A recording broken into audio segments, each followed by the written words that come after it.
حضرت ابوبکر صدیق رضی اللہ تعالیٰ عنہ کے علم کے جواہر کھل گئے جب آپ نے مصلی پہ کھڑا کیا۔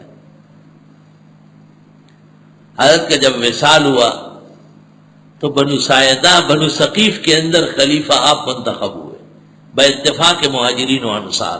ابتدا میں تو میں ہوتی ہے ہمیشہ، لیکن العبرۃ للخواتیم، آخر کار سب متفق۔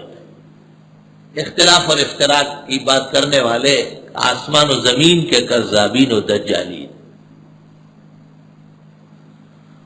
اور صحابہ نے حضرت سے پوچھا کہ پیغمبر کہاں دفن ہوں گے؟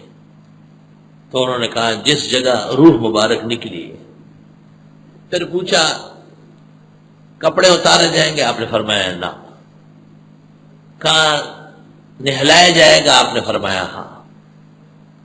پھر صحابہ نے پوچھا امام کون ہوگا؟ کوئی امام نہیں ہوگا، سب صفوں میں کھڑے ہوں گے۔ اذا كنت فيهم فاقمت لهم الصلاة، حضرت کا جسد اطہر موجود ہے، سب لوگ قطاروں میں کھڑے ہو اور اللہ کی ثنا اور درود پڑھ کر کے جنازہ ختم کریں۔ اور 2 دن تک مسلسل جنازے کا عمل ہوا ہے۔ پیر کو وصال ہوا ہے، پیر کے اور آدھا دن تقریباً گزر چکا تھا، وہ دن گزر گیا جنازے میں، اور اگلا دن اور ظہر کے بعد پھر جنازہ ہوا ہے۔ جن کتابوں میں بدھ کا دن ہے وہ غلطی ہے، بدھ کی رات مراد ہے۔ 5 لاکھ سے زیادہ مرد اور عورتوں نے جنازہ پڑھا ہے، اور لحد اور شک کی باس بھی ہوئی ہے۔ ابوبکر صدیق نے کہا لحد بنے گی، اور تمام صحابہ مہاجرین و انصار آپ کو دیکھتے رہے۔ کان ابوبکر علمنا۔ تو پیغمبر کے بعد بڑا مفسر اس امت کا ابوبکر صدیق ہے۔ بعض لوگ کہتے ہیں کہ ان سے روایات کم ہیں، تو اس لیے کہ سب صحابہ برابر کے پڑے ہوئے ہیں، سب علماء سے ایک جگہ بیٹھے ہو کون مسئلہ پوچھے گا؟ وہ تو جب عوام میں چلے جاتے ہیں تو استفسار شروع ہو جاتا ہے۔ اور ابوبکر صدیق کی خلافت جب مکمل ہو رہی تھی اور حضرت بہت بیمار تھے، آپ سے کہا گیا تو آپ نے کہا حضرت عمر کو خلیفہ منتخب کرتا ہوں۔ سب مہاجرین و انصار متفق ہوئے۔ ایک شخص آیا اور اس نے کہا آپ نے کس کو خلیفہ بنایا؟ حضرت عمر بہت زوراور اور سخت مشہور تھے، اشدهم فی امر اللہ عمر۔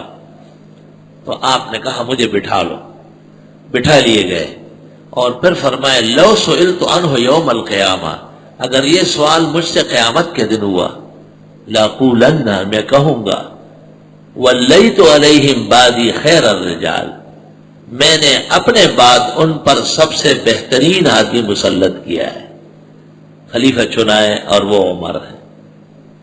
یہ تفسیر ابن کثیر میں بھی ہے، سورۃ شعراء کے اخیر میں، اور عبد الکریم ابن شہرستانی نے محمد ابن عبد الکریم شہرستانی نے اپنی کتاب الملل والنحل کے اندر بھی نقل کی ہے، اور بھی معتبرات میں موجود ہے۔